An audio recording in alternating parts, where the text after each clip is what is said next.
to give me permission. There we go. Welcome, everybody. Welcome, Erin, Kate, everyone who's here. We'll probably have some people trickle in. We did have a lot of registrants for this masterclass, though it is being held at a busy time of the year. So we'll just go ahead and get started. It's great to hear from you all where you are on your journey. What's your intention for being here? If you're here in this masterclass, I can only assume that you have heard about Luminescence, Fertility and Pre-Procreation Program. We're really, really excited about this program because it is, I truly believe, a revolutionary program that directly responds to probably the biggest issue on our planet right now. If you yourself are not struggling with any kind of fertility or reproductive health issue, I'm sure in 1 second you could think of at least 5 people in your sphere who are. And this brings up a whole wad of questions. But what we want to do is we want you to leave this class feeling really confident and reassured that any of the problems that you are facing can quite quickly be turned into an amazing opportunity. Luminescence is a 13-week live cohort. And for those of you who have done your research, you know that this is not just another program. This is an opportunity for you to be walked hand in hand by true world-leading experts and pioneers, people who have 30, 40, 50 years of experience in the fields of fertility and preconception. So you're walking into a whole new frontier of health. We're all a part of it. We're all midwifing this new frontier. I can't tell you how many women say to me, you'll probably get this also, Poppy, in your practice, that they're under this false belief that somehow fertility is predetermined and it's something you don't have any control over. And the whole Western pathological model of medicine is just perpetuating that in really deep, strong ways. So the beauty, though, is that could not possibly be further from the truth. We have tons of control. It's probably the part of our health we have the most control over. I am just so thrilled to introduce you, Poppy, to everyone here and to those that join, and maybe we'll see this replay in the future. Poppy, wow. I mean, your background, I feel like it takes most people a lifetime to accumulate not just the knowledge, but the wisdom that you carry, and the real life wisdom around the origins of health and the origins of disease and how to really tend to the human system, especially the system of women and mothers, postpartum, preconception. I honestly can't think of a more important word. So I am actually very excited. I also have my pen and paper. Everyone who's here, get your pen and paper. I have a real feeling we're going to learn a lot. Poppy is one of our really esteemed facilitators in Luminescence, and you're delivering 2 incredible masterclasses in that. And this is just beginning to look into your brilliance and everything that you're going to go even deeper into in the program. So I'll just let you take it from here. Thanks, Victoria. Thanks. I appreciate it. Yeah. And really, this is the first thing I was going to mention is exactly that, is that fertility seems like such a complex topic to a lot of women and couples trying to conceive. It feels like something that is just, the waters are so muddied in the concept of what it means to be fertile in the conventional world, in the online space. It seems like such an intangible topic to so many people. But fertility is health. It is our health. A healthy person is fertile. That's what we're meant to be. We're meant to be fertile as human beings. And if we're healthy, if we're ovulating regularly as a woman, we are going to be fertile. Some women aren't ovulating regularly. Some women aren't ovulating with as much power and expression as they could.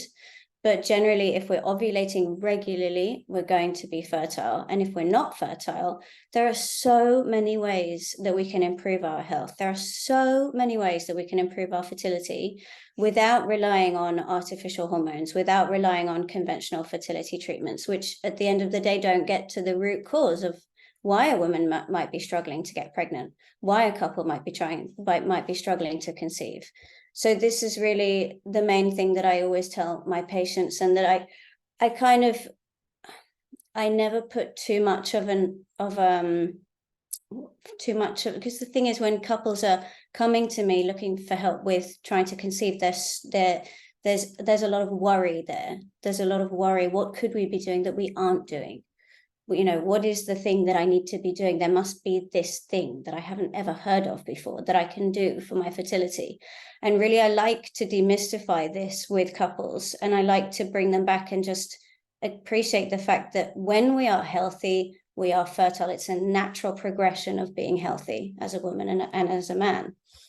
Of course, we're going to be talking about female fertility in this presentation more than male fertility, but it applies to both men and women, of course, this concept of just, if we are in our full expression of health, we will be in our full expression of fertility. So about the things that I'm going to cover here, if any of it seems complex, if any of it seems too detailed, it's just about going back to the basics. It's about really going back to the basics and addressing things like sleep, digestion, food, water, these basic building blocks of our health. And then the magic really happens when you start addressing the basics in your life. Things just fall into place. Like I wrote the email a few days ago about Paloma, my one of my first fertility clients, actually. And it was incredible with her because she had this somewhat complex health presentation of PCOS and Hashimoto's. And the doctors were saying that she wouldn't be able to get pregnant without conventional fertility treatments. And she was worried, and she was concerned with these thyroid values and this, hormone. And what do I do with my nutrition? And she was trying to get it all right, and she was doing a great job. But at the end of the day, it was a basic thing in her life that hadn't been addressed, which was her job was not fulfilling.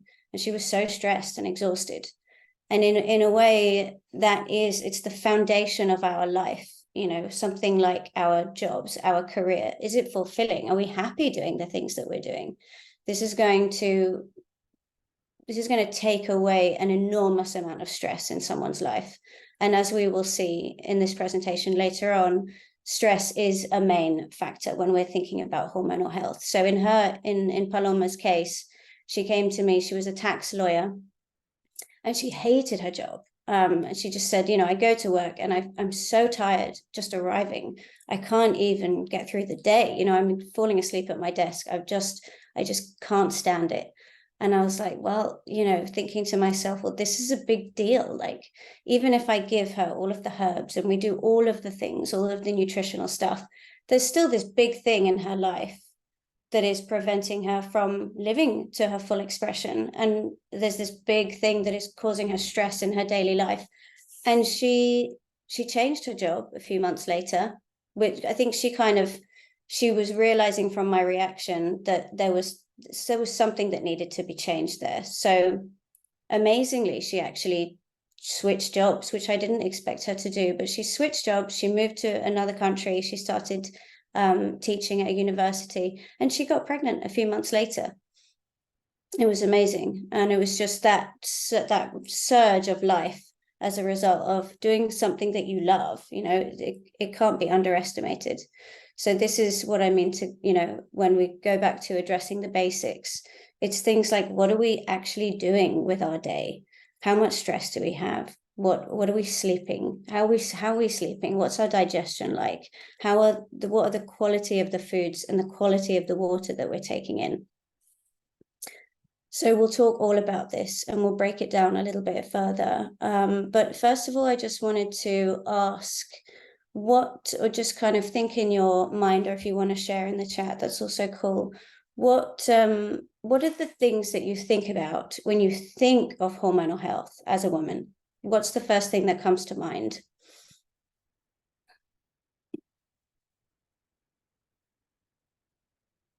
When you think about your hormones, and when you think about, okay, what does it mean to have hormonal health? What does that even mean?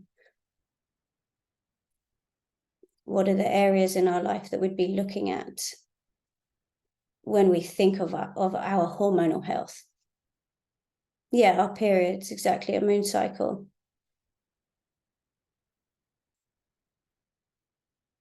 A lot of people think about their periods. That's the first thing we think about as a woman, right? Yeah. Balance, exactly, in our lives. And that comes in so many different ways, doesn't it? Yeah. And this is, our periods, while they are extremely important, of course, and they can tell us so many things. Yeah, it's interesting, really, because you can have a period without ovulating. So many people think, okay, I'm having regular periods, my hormones must be fine, and so it's interesting because, first of all, I'm having regular periods. Many people think they're having regular periods, and when you actually kind of look into it, they're slightly off. But just having regular periods doesn't mean that you're having regular ovulation. So sometimes it's about taking the focus away from the period even, and thinking more about our ovulation and how regular is our ovulation. How do we feel around our ovulation window? And are there any symptoms around ovulation that we need to be looking at? Are we ovulating regularly? Are we ovulating every month? Because it's totally possible, as I said, to have a period without ovulation. And it can just be a normal period that you experience. So we'll talk about that in a sec. But yeah, and the other thing people often think about when they're thinking about hormonal health is PMS, right? Do I have terrible PMS? That would be a sign of imbalanced hormones. Do I need blood tests? If you think about, okay, how am I gonna assess my hormones? Okay, I need a blood test. I need to go to the doctors. I need a blood test to see whether my hormones are high or low.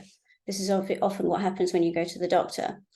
So instead of just thinking about periods, instead of just thinking about PMS, which of course they're both important issues, and we'll talk about them and how to determine healthy periods and a healthy premenstrual phase. But some better ways to think about it and some better questions to ask yourself is, again, going back to those basics. How's my sleep? Is the first kind of crucial issue, because your sleep tells you so much about your circadian rhythm and the health of your circadian rhythm. So we as women operate with two rhythms. We have the circadian rhythm, which is the daily rhythm, and then we have the infradian rhythm, which is the menstrual cycle. So the circadian rhythm is about the balance of cortisol and melatonin.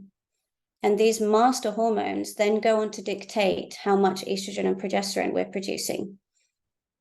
So a lot of the time, what I get my patients to do is I get them to go outside at sunrise and look at the sun, look at the sunrise for 5 minutes. 3 to 5 minutes is all you need to get that light into your eyes.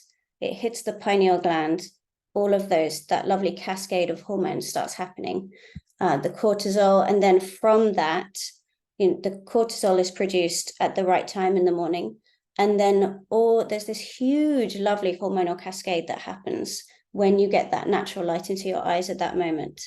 And then if you're able to get that lovely natural light into your eyes at the sunrise, and then have a nice amount of sun exposure during the day, light exposure, then at night you get this lovely melatonin production. And the melatonin is produced as a result of the serotonin that's produced during the day in response to sunlight.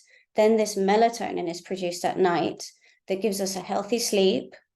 And melatonin is such a wonderful antioxidant hormone. So we're going through this beautiful detoxification process at night, which is called sleep, basically. That's what sleep is. It's a kind of lengthy detoxification process. It doesn't sound very, very fashionable or very, but like I love sleep, and I could not do without, like I need 9 hours sleep, you know. And there are people out there functioning with 7 hours sleep, and it's not enough sleep. It's really, you should be aiming for 8 minimum, especially couples trying to conceive, because this sleep is how we detoxify every organ in the body. And then it's affecting liver health, lung health. And in the morning, we're going into the large intestines, the Chinese body clock. But essentially that the liver detoxification time at night is so important, and having adequate melatonin levels from having adequate levels of sun exposure during the day, and then being able to get that really healthy sleep, that is one of the main factors in hormonal balance and regulation as a woman. So sleep is a massive thing. I'll tell you a story about another client of mine who got pregnant shortly after treatment, and her name was Anna. She was a Portuguese lady, and she was also doing all the things. She was a nurse, and she was really taking care of her health. But the only thing she did is she slept with her light on all night, and she had done since she was a child. So she had a little night light, and she had her light on all night. There was no darkness in her house. And so I was like, well, you got to turn that light off. And she turned the light off. She didn't want to because she was scared of the dark, apparently, bless her. But she turned the light off, and she got pregnant within like 6 weeks. It was like she'd hardly even had time to take the herbs, you know. She'd taken the herbs for like 4 weeks or something. And she didn't tell me she was pregnant because she was so worried about, you know, something going wrong for about 7 months. So I just didn't hear from her at all. And 8 months later, she's like, I'm like 7 months pregnant. And it was just from turning the light off, essentially. So she turned the light off at night. She slept in the darkness. That darkness is what enables melatonin production. So as we're going through the winter, it's really nice to honor the darkness in winter. Honor the darkness, honor that time for regeneration, for melatonin production. It's really important for hormonal health. So sleep is a really, really big one. And then, of course, another question is just to ask, how are my energy levels throughout the day? How do I feel in my life? How do I feel in my expression? This is going to have this is going to change each week according to your menstrual cycle, and we're going to talk about that a lot more in luminescence as well. The ebbs and flows of a woman's energy levels according to each stage in her cycle, that can give us a lot of information about her hormonal health. But how are my energy levels in general? That is an incredibly important thing to think about. This ties into thyroid hormone, it ties into insulin, it ties into a lot of the important hormones in the body. And equally mood. So not just in the premenstrual phase, but our mood throughout the month is incredibly indicative of hormonal balance. So, for example, I see a lot of clients now who have, in Chinese medicine terms, a little bit of blood and yin deficiency. So mothers tend to have a bit of blood and yin deficiency if they haven't been nourishing themselves due to the process of childbirth and breastfeeding. It's quite depleting. But young women who haven't had children can also have blood and yin deficiency. And this can cause very, very fragile and vulnerable emotions in the week following the period. So sometimes these women will be great in their premenstrual phase. They'll have no mood problem, no mood swings. Everything will be great. And it's just that week following the period where they feel extremely vulnerable, extremely emotional, very tired, not themselves at all. And that's the week where most people say that you're supposed to be feeling great in that week, right? You've finished your period, you're going into the new cycle, feeling full of energy, full power. And for some people, it's just not like that. So that also indicates our hormonal balance and the quality of our blood, which is directly connected to hormonal balance in Chinese medicine.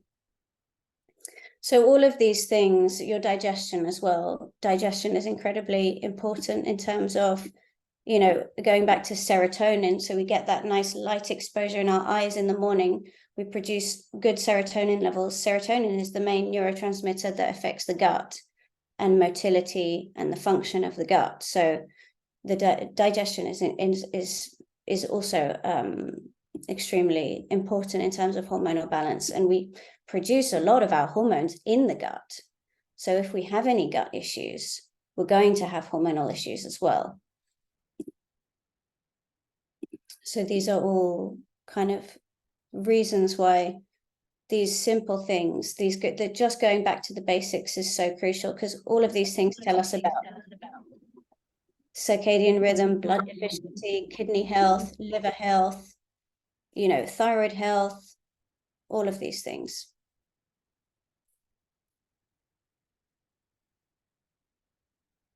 Okay, so going back to the periods, we'll talk about the periods a little bit more. So essentially we've got that 2-week window following the period until until ovulation. It's a roughly 2-week window. It's common to ovulate anywhere between day 10 and day 17 is fine, totally fine and healthy. You absolutely do not have to ovulate on day 15.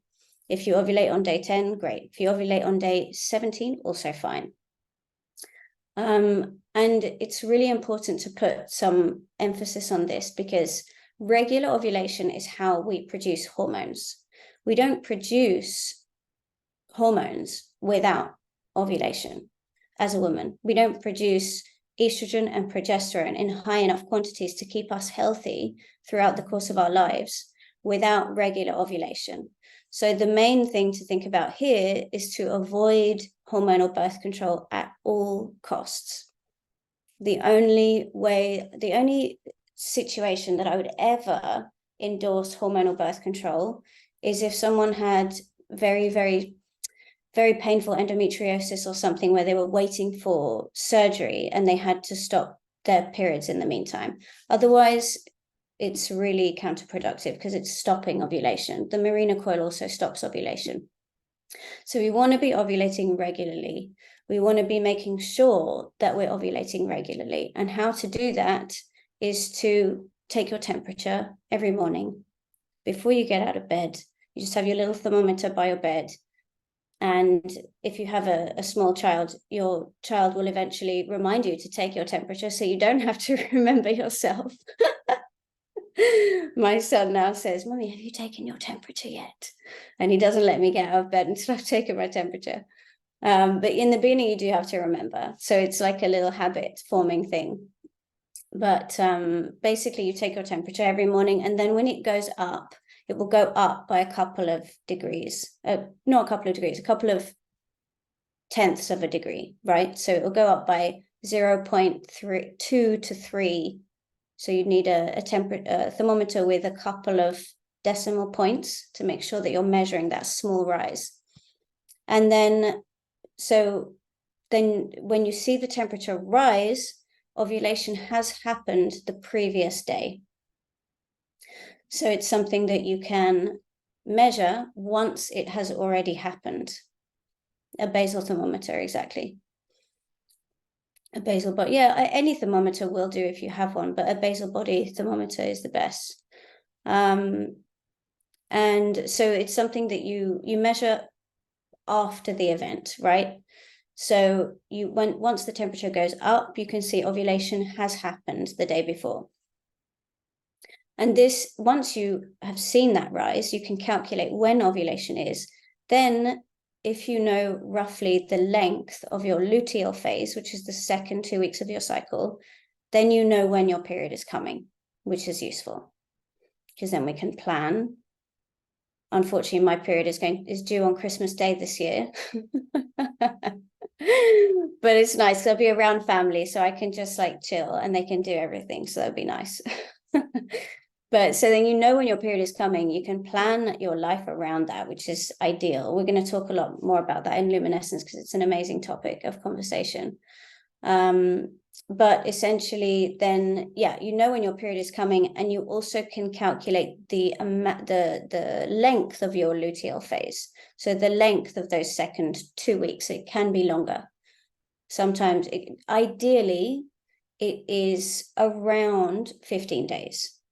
So if your luteal phase is less than 11 days, or I would say less than 12 days, really, then it's possible that you have low progesterone levels and that you need to focus on improving your progesterone levels. And we can talk about how to do that.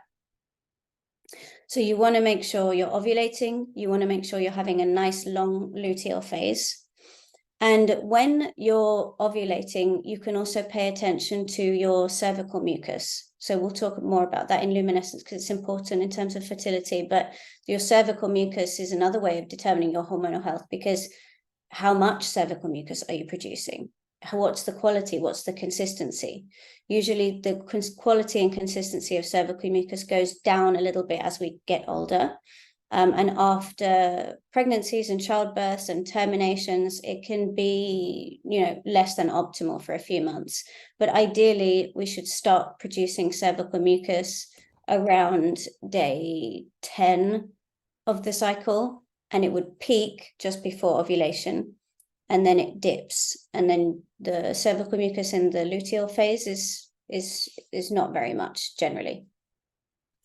Ideally, it should be more or less dry. If you're having cervical mucus during ovulation, if you're noticing a little bit of cervical mucus during the luteal phase, then it can mean that you're having low progesterone levels.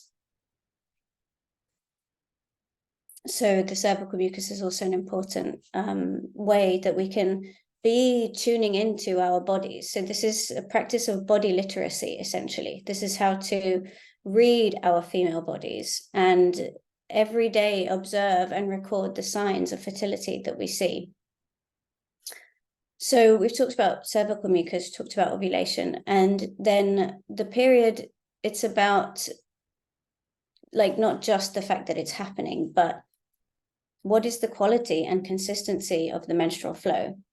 How abundant is it? Is it very heavy? Is it very light? All of these things can tell us about our hormonal health and our liver health specifically. So if you're having very heavy menstruation with clots, and if it's very painful, that can indicate some liver sluggishness. And then the liver sluggishness and liver stagnation then can lead to it sounds very dramatic, but blood stagnation in Chinese medicine is very, very common, where women have heavy periods. There's a little bit of the clotted flow, essentially. Perhaps it's a bit dark red. And that is usually due to some liver stagnation and blood stagnation. And this can be easily remedied with herbs. The menstrual flow should be bright red. It should be around 80 milliliters for the whole period. Anything more, anything less then we start thinking about, okay, is there blood deficiency? Is there blood stagnation? And it should flow easily. It shouldn't be too difficult to start. Like some women experience spotting quite a few days before the period. And this generally is due to low progesterone levels not being able to hold the uterine lining in place. So you want to see what is going on around the period. Am I spotting before? Is it dark? Is it pale? Is it watery? What is the consistency of the menstrual flow? All these things can tell us a lot about our health as women. So yeah, ideally it's nice bright red. It flows well. It's no more than about 80 milliliters. And ideally there's no pain. We don't need to experience pain. We shouldn't experience pain during menstruation. And there's so many things we can do about pain during menstruation. I also used to experience a lot of pain during my menstruation as a young girl. And there are many, many things that we can do about that. So we're going to talk a lot more about the feeling of hormonal balance in luminescence, in terms of how do these hormones, the estrogen that is produced in the lead up to ovulation, and then the progesterone that is produced after ovulation, how do these hormones actually make us feel as women? Because this is really interesting, because then it's about, you can feel your hormonal health. Then you don't even need to think about, okay, what are the signs that I can be looking for? No, I just feel good. I know that I have hormonal health because I feel amazing. And that's what we're looking for, you know, because, for example, I'll just talk about progesterone briefly because it's one of my favorite things to talk about. But so I'm in my luteal phase now, and it's my favorite time. I love my luteal phase because I am organized, I'm on the ball.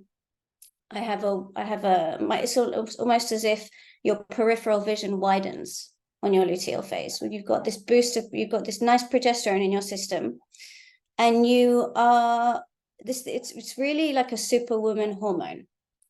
I feel like this is the hormone of femininity. Estrogen is like talked a lot about. We talk a lot about estrogen as the hormone of femininity and motherhood, and you know, when we're ovulating, we feel so nice and gentle and compassionate and patient, and we feel sexy, and we feel very, very on the ball as well. When we're ovulating, we can do so.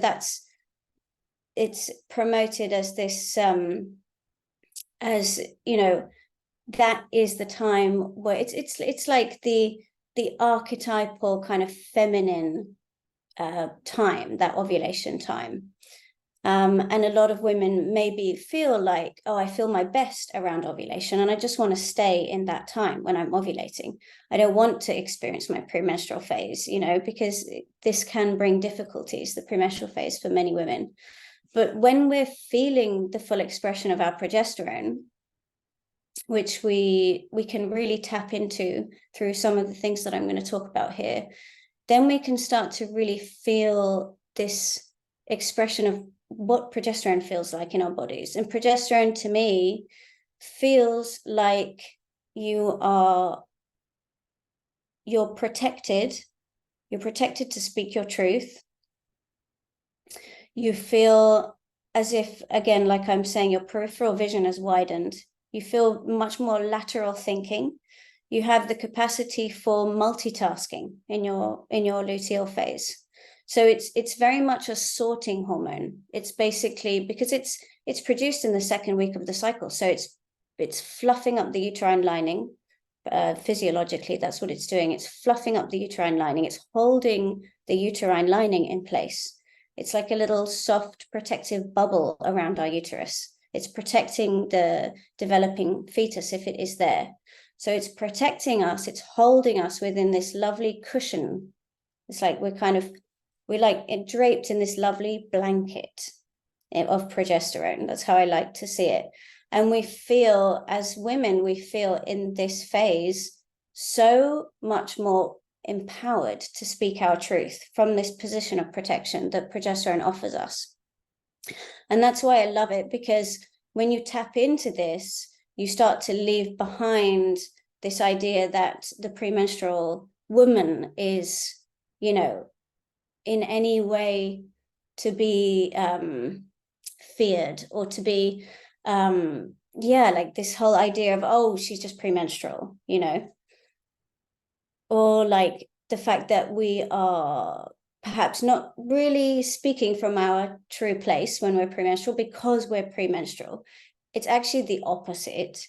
Progesterone allows us to speak our truth in such a way that is so powerful that at the end of the day, someone is going to need to tell us to shut up and calm down because it's so powerful, you know.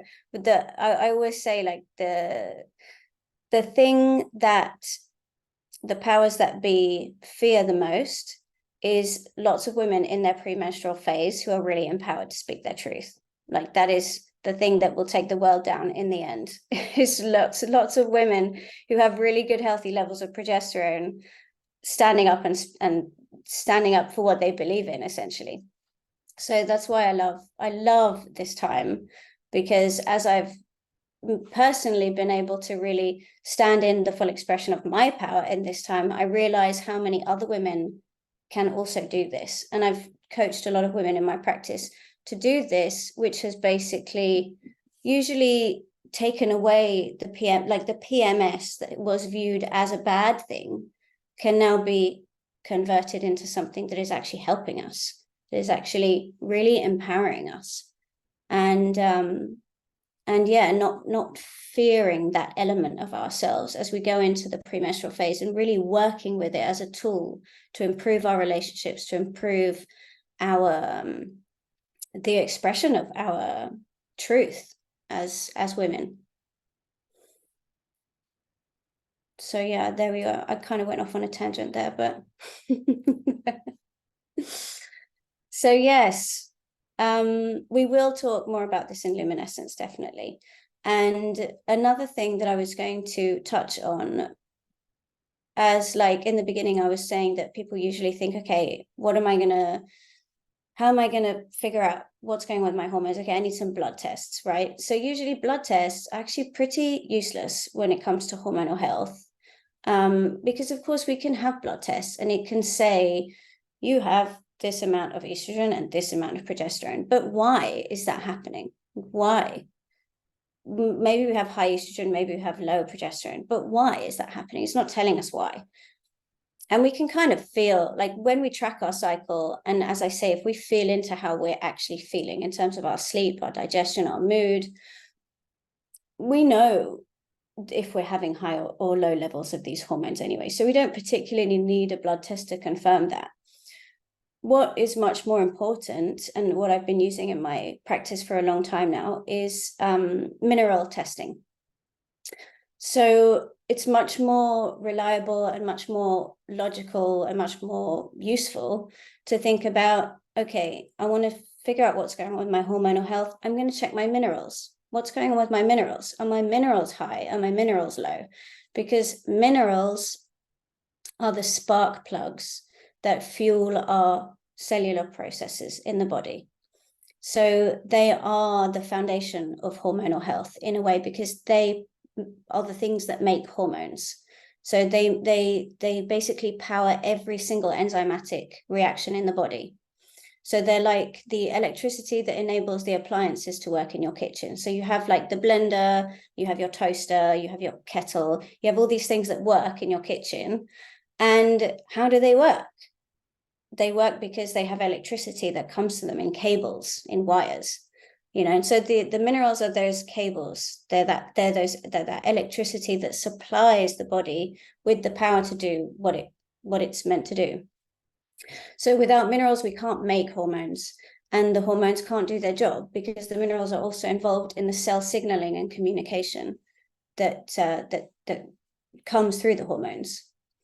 So minerals are basically what we should be focusing on as the basis, as the foundation to hormonal health. So what are minerals? What am I talking about? So these are things like calcium, magnesium, sodium, potassium. These are the macro minerals, meaning that these are the minerals that we have in large quantities in the body.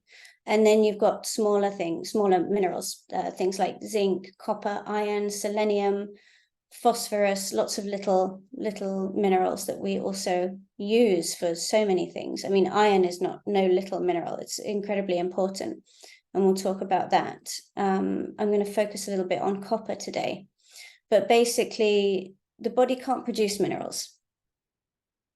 So we can produce some vitamins, we can produce some neurotransmitters, we can produce hormones, but we can't actually make minerals. So only iron is actually recycled by the body. Iron is potentially made because it's recycled, because it's so important for health. But all other minerals, apart from iron, we have to obtain these from food and water. Otherwise, we don't have a good mineral balance, essentially. So this is really extremely important in the modern world, because our minerals have become depleted through so many things. So things like agriculture. I mean, the amount of mineral depletion that's going on in the soil these days, not only magnesium, but copper has become incredibly depleted in the soil. And then we've got all the stress that we're all under. I mean, stress is directly depleting to our minerals. So stress depletes sodium and potassium more than anything else, but it uses up a lot of magnesium as well. And essentially all of the kind of endocrine disrupting chemicals in the environment, the hormonal contraception, all of these things, all of the pharmaceutical medications, a lot of it is depleting to our minerals. And also water, like the water which is not mineralized. A lot of the water that people drink these days, of course, tap water is incredibly depleting, but then also water that has not been, the water that has been filtered. So a lot of people will filter their water, which is good. It's really important to filter your water. Then we need to remineralize that water.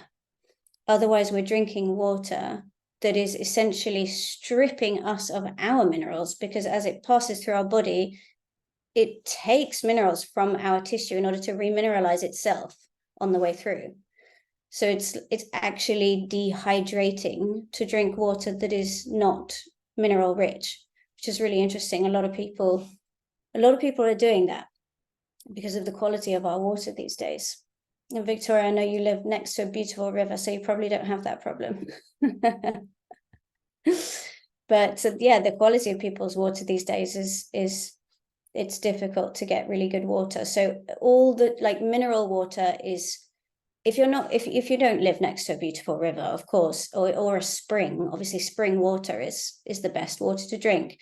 But if you can't drink spring water, just drink mineral water. Just drink mineral water from a bottle, because it's better than tap water. If you have a really good filter, then filter your water, but then add sea salt or mineral drops to your water.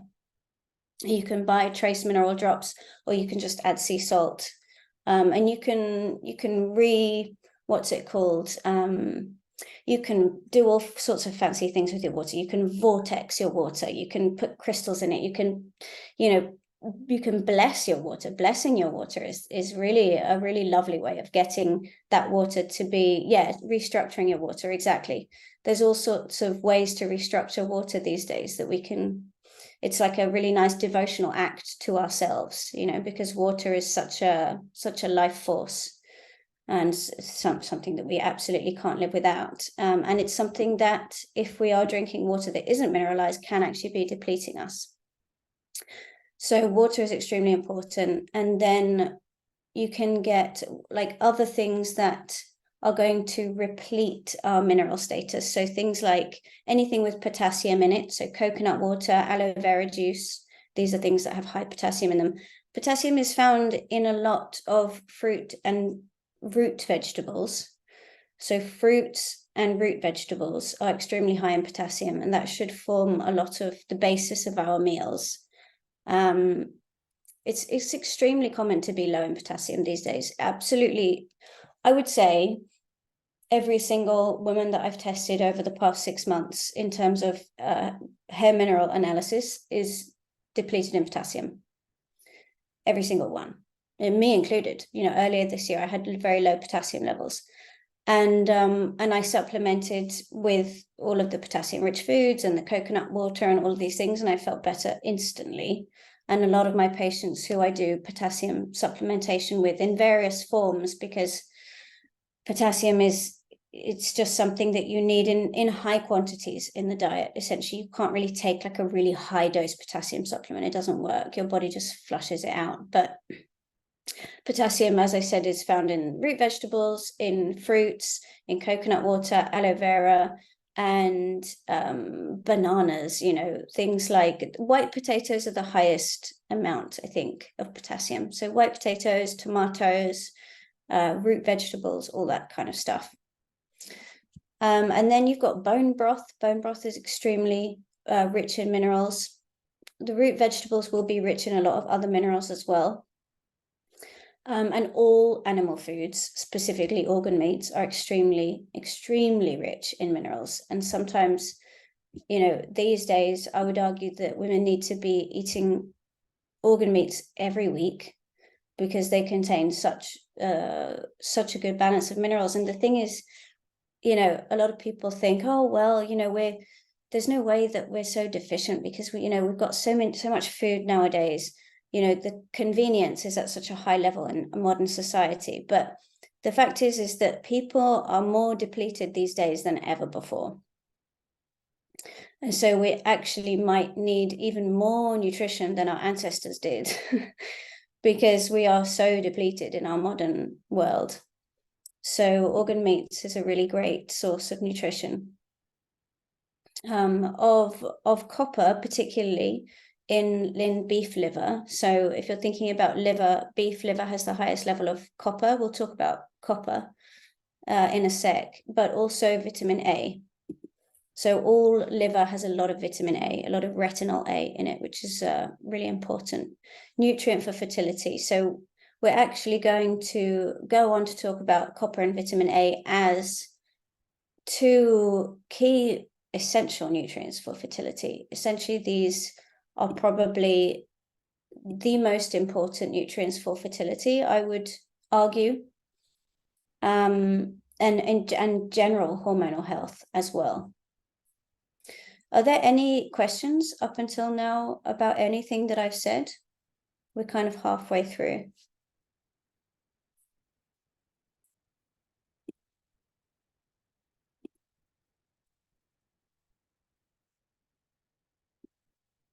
Okay. Cool. So I'm going to carry on then. So I will go through a lot of the different minerals in more detail in luminescence. But for now, I just want to focus on copper and vitamin A because these are really important, really essential, and really interesting nutrients. So they are both crucial for progesterone production. The presence of copper is actually what makes, so like after ovulation, when you ovulate, then the corpus luteum comes out of that. So like the corpus luteum is formed, which is the developing egg, basically. The corpus luteum is formed. Oh, I've got a question here. Yeah, very good question. Very good question. And that's exactly what I'm going to be talking about in a sec. So yes, I would. And I'm going to be talking about exactly why in a moment. But I get that question all the time. This is what I talk about every single day in my practice. I talk about this every single day with every single woman who comes to see me. So yes, it's a good question. I'm sorry for laughing. I don't mean to laugh at you at all. It's just a question that I get very often. So yes, exactly. What I was saying about the corpus luteum, and the corpus luteum is yellow due to the presence of copper. So the corpus luteum is what produces our progesterone. Progesterone is produced via the corpus luteum. If we don't ovulate, we don't produce progesterone. So that's why it's so important to ovulate. But basically, these nutrients, copper and vitamin A, are crucial for progesterone production, for detoxification, for nervous system and immune function, for energy regulation. They basically support fertility from absolutely every angle. So a mature egg contains up to 600,000 mitochondria, which are the little energy producing factories in the cell. This is a mature egg. So, and each mitochondria contains 50,000 atoms of copper. So if there's 600,000 mitochondria in a cell, each with 500,000 atoms, 50,000 atoms of copper, that's a hell of a lot of copper that we need in a mature egg. So also all the body's main antioxidant enzymes need copper to function. So we're talking about melatonin.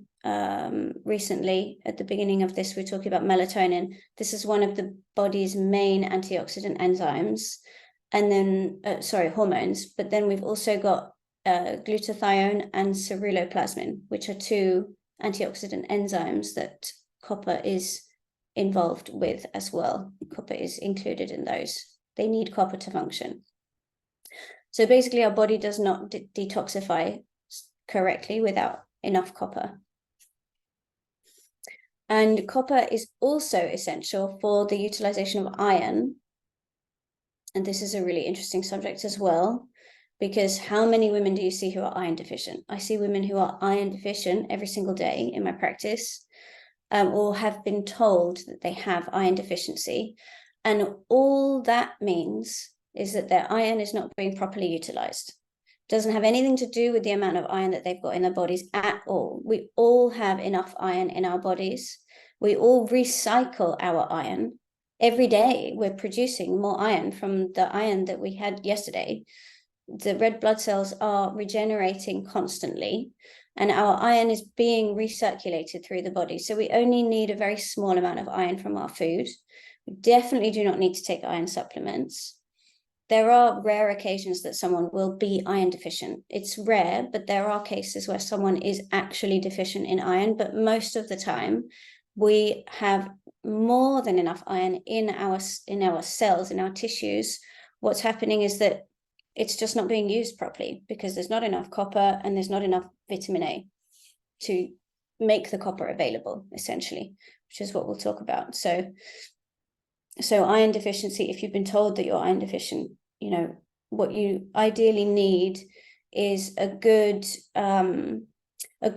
blood panel with a lot of different things, not just ferritin. You need a good blood panel with various different markers, and you need a hair test to determine your mineral status. This is what I offer in my practice now all the time because it's such a useful test. The hair mineral analysis, it's very easy to do as well. So those are the things that you would need if you were told that you're iron deficient to figure out the underlying cause. And definitely don't take iron supplements without consulting an alternative health practitioner, I would say. So an imbalance in any of these minerals, in iron, in copper, and in vitamin A will lead to oxidative stress. Oxidative stress is just essentially the cause of most people's problems. And it causes enzymes to stop working, essentially. It interrupts with the function and the flow of the body. Oxidative stress, it's essentially inflammation, right? And this is the thing that will lead to the symptoms. So the oxidative stress is happening due to an imbalance in the minerals, then the enzymes will stop working or they'll be under functioning. Then this will lead to either painful periods or PMS or thyroid issues or infertility or subfertility or any of these things. So really minerals are the kind of foundation of all of these things. And yes, Kate, I haven't got a PowerPoint. No, I've got a very fancy Word document here that I'm reading from. And so why am I talking about copper? Because like no one's heard about copper really, apart from the fact that it can be toxic, right? You've heard sometimes, oh, copper toxicity and copper imbalance potentially, but basically not many people have heard about copper as a mineral that's so important to our fertility. And I mean, that's just a crime really, because copper is the origin of our energy. Copper is used at the cellular level to produce energy. It enables the utilization of iron, and then ATP, which is energy, is created from oxygen. It enables that process. So really without copper, we have no energy. Copper is extremely important. So the problem is that not all copper is equal. So there is a lot of sources of unavailable copper in our world, including copper water pipes, the pill, the copper IUD, and copper in multivitamins. So if you're taking a lot of the time, what I see is vegetarians and vegans coming into my practice who have taken the pill or have taken the copper IUD for several years, and they will have some level of copper toxicity. So we can see it on the hair test where the copper is high. copper toxicity it sounds a bit scary, but all it means is a copper imbalance. It just means that there's a lot of bio-unavailable copper in the system.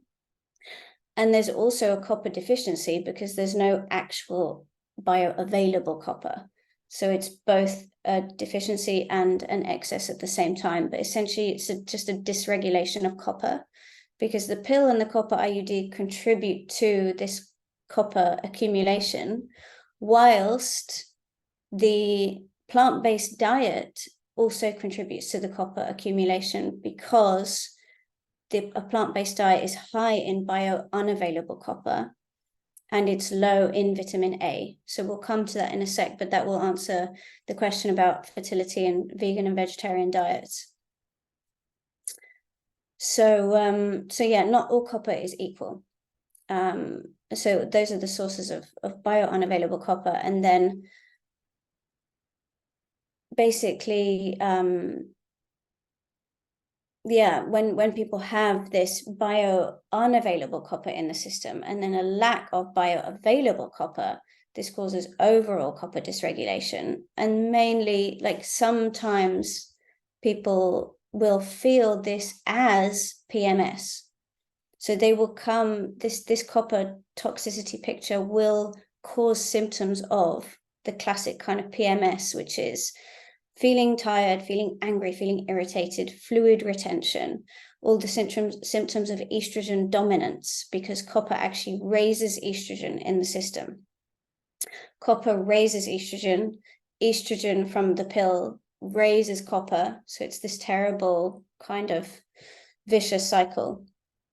I actually have a client at the moment that I'm working on for that specific issue, and she has fluid retention in the lower half of her body, like quite severe. And she was vegan and vegetarian for quite a while, and then she was on the pill for quite a while, and we're trying to bring down her copper levels currently, and she's doing pretty well, and she's finding that her symptoms are slowly decreasing, but it takes a while to eliminate copper from the system. It's a slow and gentle process, essentially. But what we can all do to increase our sources of bioavailable copper is to have those really good sources of bioavailable copper in the diet. So beef liver and bee pollen are really great sources of bioavailable copper.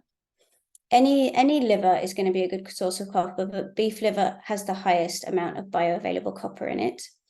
And then any whole food vitamin C. So any vitamin C products that are whole food, so not synthetic vitamin C, but any vitamin C from a food also contains copper atoms in it.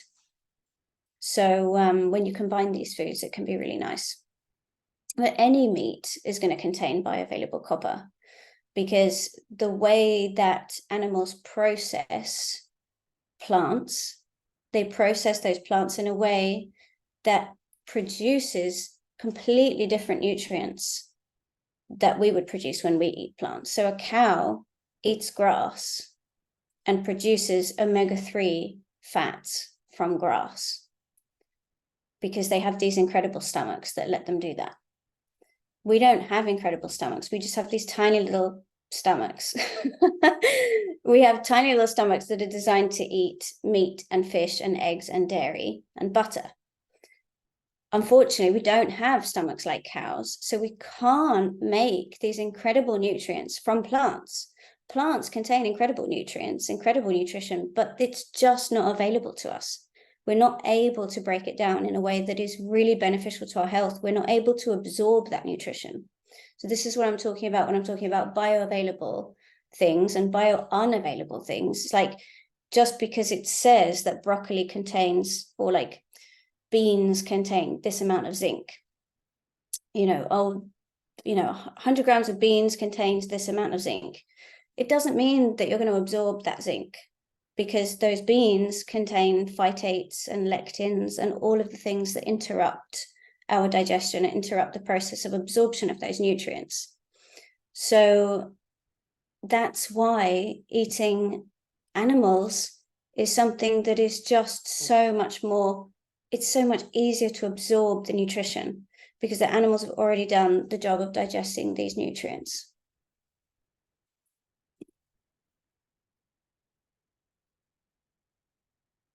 Yes. Okay.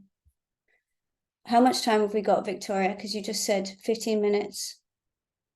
Yeah, so what we'll do if there's something, because all of this is so nutrient rich, if you have some kind of final takeaways, and then we'll have a couple of more minutes for questions. Yes. And we have a really pretty big gift for everyone who's here. So if you can stay on for the last 10 minutes, that would be really great for you. Nice.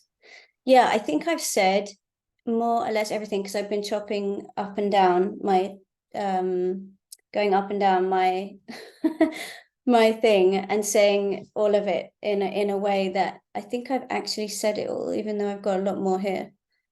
But I think I've said most of it. So the thing is with the vitamin A, the very last piece of this is that we have a lot of bio-unavailable copper in our systems as a result of living in this modern world. And then, unfortunately, what has happened with a lot of these vegan and vegetarian diets is that they have reduced our vitamin A consumption. So vegan and vegetarian diets are completely deficient in vitamin A. There is no vitamin A in vegan and vegetarian diets. Carrots, you'd have to eat like a whole bag of carrots to get enough vitamin A for your one day. And you don't want to digest a whole bag of carrots. Like, it's not easy. And anyway, beta carotene is not necessarily converted into vitamin A by everyone's liver, because that requires really good liver function to digest all of those carrots. Can you imagine? And convert them all into vitamin A. So basically, you cannot use beta carotene as a substitute for vitamin A. I see this a lot in prenatal multivitamins where they have vitamin A as beta carotene. No, thank you. I can just eat a carrot for my beta carotene. I don't need beta carotene. That's not what we're missing. We're missing vitamin A. This is retinol A, and this is present in fat. It's present in cod liver oil, in egg yolks, in raw dairy, in oily fish and butter. It's present in animal fat.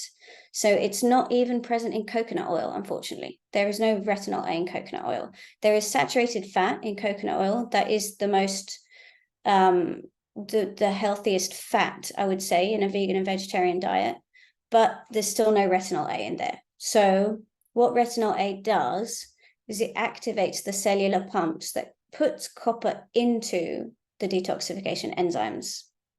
So without the vitamin A, the copper isn't being used. Without the copper, the iron isn't being used and energy isn't being created. And without energy being created, we're not as fertile as we could be. So that's essentially the last thing I wanted to say about the vitamin A, because it's so important. So important for immune function, for hormone production, for eyesight. It's extremely important for eyesight and for embryo development as well in the womb. So we definitely do not want to be without vitamin A in pregnancy, in childbirth, in breastfeeding.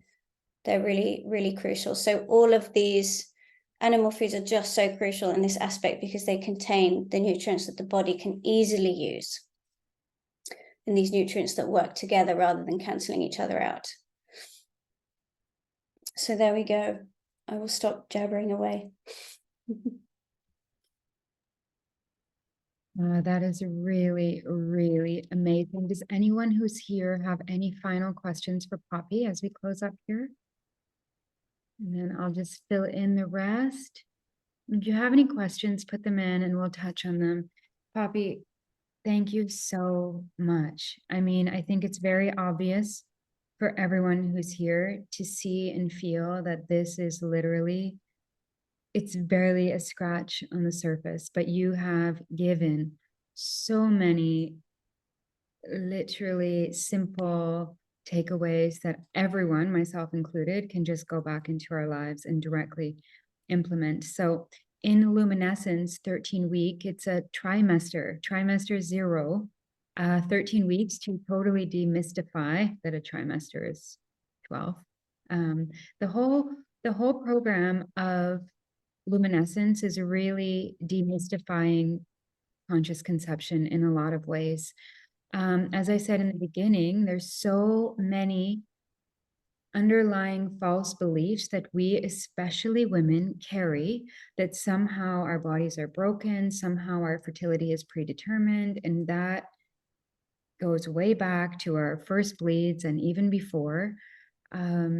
And as Poppy's been doing such an incredible job to say, actually, there's a lot of answers out there. And what's crazy, you know, these are just little tiny stories, but big stories, the couple that you shared, Poppy, of your clients, but there are so many more where that came from. Obviously, every single body is so unique and is an entire universe.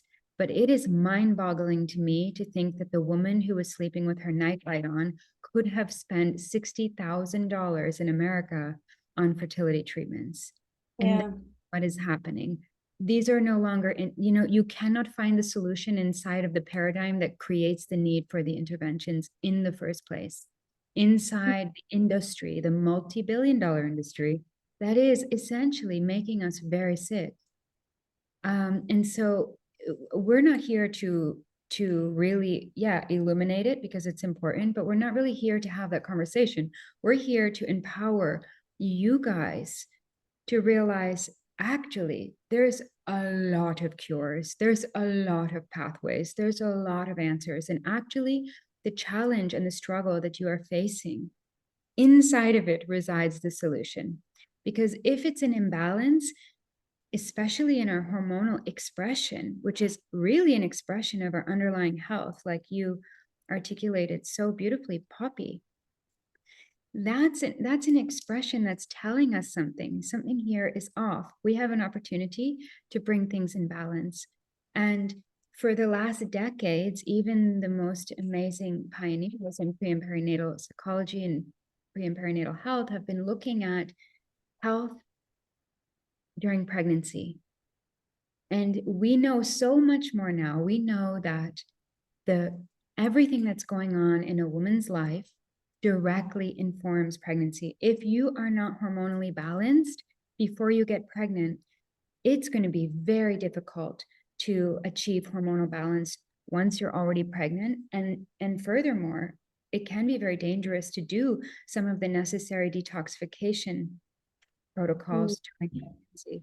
And Poppy, you're amazing when it comes to the postpartum time, which I would say is the most important time of a woman's life that absolutely shapes and informs the rest of her life. Yeah. So these are really, really, really important conversations. In Luminescence, Poppy is offering 2 masterclasses. One is called From Stardust to Starving. I love that title.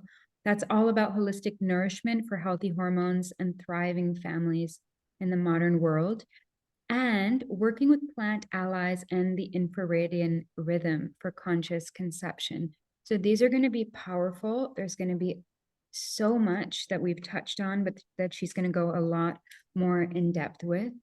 And this is holistic education.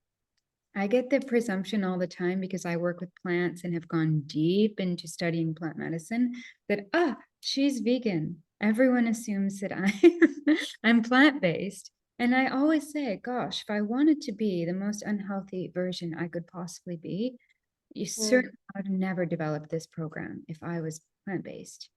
I think that there's a place for that in certain cancer treatments for very limited amount of times. There's places for this, stories in that. But there is a lot of information being left out of this conversation. And I love, Poppy, what you said, that is like, I'm going by how I feel. And when I can think straight and multitask calmly and easily in a million different directions on day 1 of my cycle, I know that I'm doing something right. And the reality is that for a long part of my life, I was in bed with a hot water bottle on my womb while I was bleeding month after month after month. The reality is actually that we're not supposed to be living in pain. We're not supposed to, life is not designed, even hormonally, the blueprint of life, of birth, of conception, of all of it is meant to be easeful. It's, you know, we're meant to thrive. And yeah, and so, you know, that just kind of segues me in to say that luminescence is, it's a program that, you know, my process of bringing the facilitators together for this program was very interesting. And what I discovered throughout is that luminescence wants true leading voices. I wasn't interested in bringing together people that could just give you more information.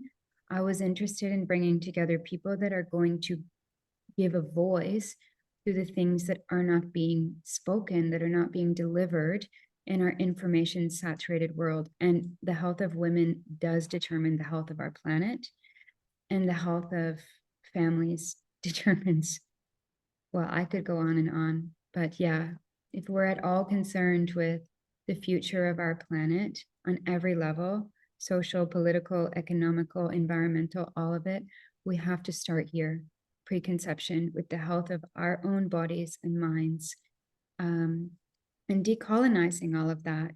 So if you guys are here, I'm just going to take 30 seconds. If you haven't heard about luminescence, it's pretty remarkable. It's what we've done is we've brought together world leading experts. You can say I don't like that word, but I have to admit this is a pretty powerful team. And they're experts with, I call them experts because what does that even mean? I mean, they have 30, 40, or more than 50 years of experience in their field, cultivating knowledge that has now become wisdom. And they're going to share with us from fields of fertility and preconception health, epigenetics, herbal, homeopathic, and functional medicine, love and relationships, Ayurveda, yoga, tantra. And then it goes also into the deeper, more psycho-spiritual realms of what does grief, what is the role of grief in creating a family?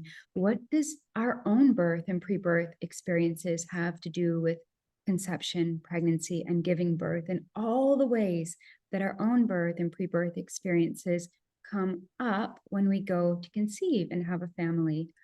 We look at the quality of our relationships and how the relationship of the humans who are opening the gates for a baby to come in is the sanctuary, is the bedrock from where that family can thrive lifelong.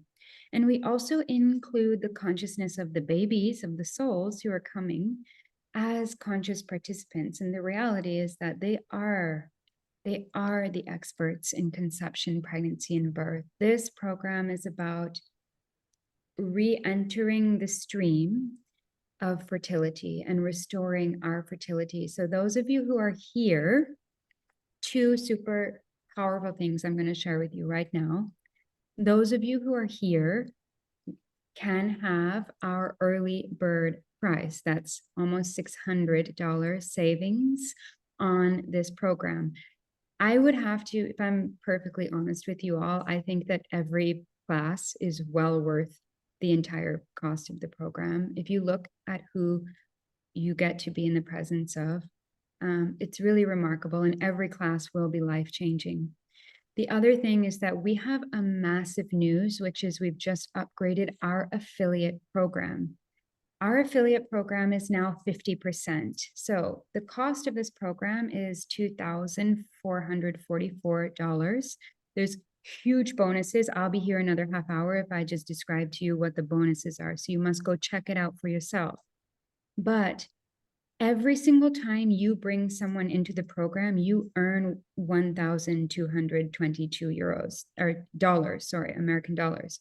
So what that means is that if you join the program and you just bring in two friends, I'm sure you can everyone here think of way more than two people who could benefit from this program.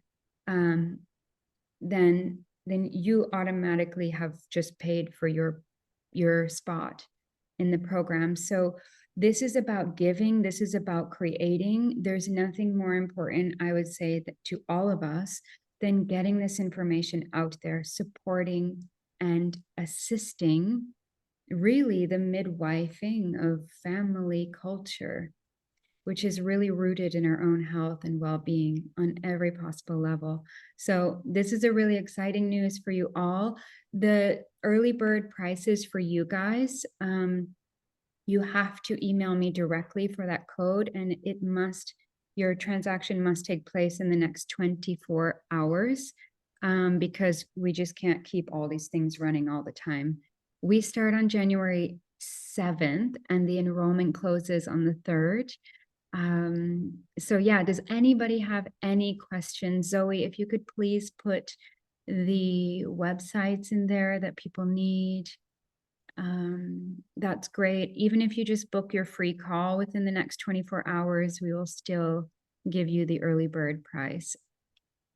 And the early bird price, unfortunately, is just for you, those of you who made it in person. Shall I get to some of these questions, and then people can think about questions for the program as well while I'm addressing some of these questions that came in. So Courtney was talking about blood deficiency and iron. Where was the question here? Iron stagnation and blood stagnation, right? I don't know why I keep saying iron. Liver stagnation and blood stagnation. And what were the recommendations for that? So I treat this every single day in my practice, I would say. It's so common these days for the liver to be stagnant, and then that affects the blood quality. Basically, you want to be gently detoxing the liver. No harsh detoxing treatments are necessary at all. Usually just eating adequate protein already improves liver detoxification. Yes, okay. And it's very common to be told that you have iron deficiency anemia when you have liver stagnation, because usually the iron deficiency anemia is a result of copper dysregulation. Copper is stored in the liver. So yeah, adequate protein, adequate amino acids, but copper is stored in the liver. So usually when we have liver stagnation, this is due to an accumulation of biounavailable copper in the liver. So what we can do is we can gently detox this by eating adequate protein with a good balance of bioavailable protein in it. And we can also use natural treatments like milk thistle and dandelion root to gently improve liver function. And then if you're having blood stagnation that is affecting your periods, as in it's giving you very painful periods or very heavy periods, then I would address that with herbs as well. And if they're very painful periods, I would use Corydalis, Chinese herb Corydalis. It's incredible for moving the blood and relieving pain. And then also white peony root is incredible. And lots of rest on the period. So yes, and the other question was about, is that complete, Courtney, that question? I'll get to the other one about, good. And about, 24-day cycle. So how do I count my ovulation and when I ovulate? So basically you take your temperature every morning before you get out of bed, take your temperature. Then you know what your temperature is in the first stage of your cycle, the follicular phase, those first couple of weeks. For you, if it's 24-day cycle, you're going to be ovulating around day 10.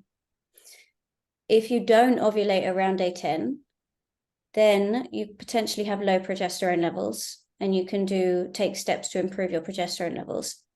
That's just rest and decreasing stress, eating animal foods, taking your minerals, balancing your minerals. Like there's a lot of things you can do for progesterone production, but essentially rest and de-stressing is a huge part of that, because when we're stressed, we don't produce progesterone. We just produce cortisol instead. So take your temperature every single day, and when it goes up a little bit, like I described in the beginning of this, then you know you've ovulated. You will be ovulating. Ideally, you're ovulating around day 10 if you have a 24-day cycle, and that's fine, healthy. There's no problems with that. And you took your iron panel and your ferritin was low. So your ferritin is not a good enough marker for iron levels. You need hemoglobin, you need iron, you need transferrin, you need other markers of iron level in the blood. So you definitely need like a comprehensive iron panel. And then you also need a hair mineral analysis to determine what's going on, because low ferritin can just mean low bioavailable copper. It usually doesn't mean low iron levels. As I see. And anyway, I've seen plenty of women who have low ferritin, they take iron supplements and nothing changes with their ferritin at all for years. So iron is not the answer. I think that was it. And now if anyone has questions about the program, they can go for it. Poppy, I feel so mineralized just from being present in this class. I think everybody can agree. It just feels so good. Good. I'm glad. So good. Any questions here about the program coming up? I'm so excited about the program. Honestly, I created something that I just cannot wait to dive into. Also, yeah, I think we're all going to come out transformed. It's so amazing. Oh, I don't know if I have any more energy for transformation, but I'm all for it. It's just the mineralization will be transformational. Okay, everyone, thank you for being here. Thank you, Anne. It's so wonderful to feel your presence. Anne and Kate Birch are two of our other facilitators in luminescence. We're incredibly, yeah, we are incredibly blessed. And it is really an honor to have found the energy inside of myself to deliver this program into the world. I already feel so achieved and so complete. I'm so glad this work is going out there. Book your free call. I don't do this, so these calls have been absolutely incredible, and pretty impactful. So if you are curious about this, if you have even resistance, hesitation, you want to know more, it's calling you, but it's not the right time. All these things, just bring them forward. One thing I will say is that it actually is not guaranteed we're going to do this program again in this format. This has been a massive operation organizing this, and I've literally put my life into it over the past year. And this is live. So these facilitators, myself, we are going to walk with you hand in hand for a 13-week period. That's a trimester. That's no time at all. But it's going to be full. You get lifetime access to everything. And I think some of you here know that these facilitators, other than Poppy, I think Paula, yeah, you could probably book a session with them. But most of these people are not accessible. They're retired. Stuart Sovatsky came out of retirement to contribute to luminescence. Barbara Essman, if you want to fly to Hawaii and get a spot in one of her 4 spots of students that she accepts at a time, you can do that. But she does not teach online. So there's tons of things that make this program absolutely invaluable. If you want to talk about it more, hop on a call. We'll love to have you. And for now, happy solstice. And yeah, harness the power of the darkness if you're in this hemisphere, especially for your hormonal health. We have some really good rejuvenating months ahead of us. Thank you all so, so much. Yeah, thank you all very much for being here. It was a pleasure. I'm going to go and jump on a plane. Thank you, Poppy. Thank you so much. So much. Okay.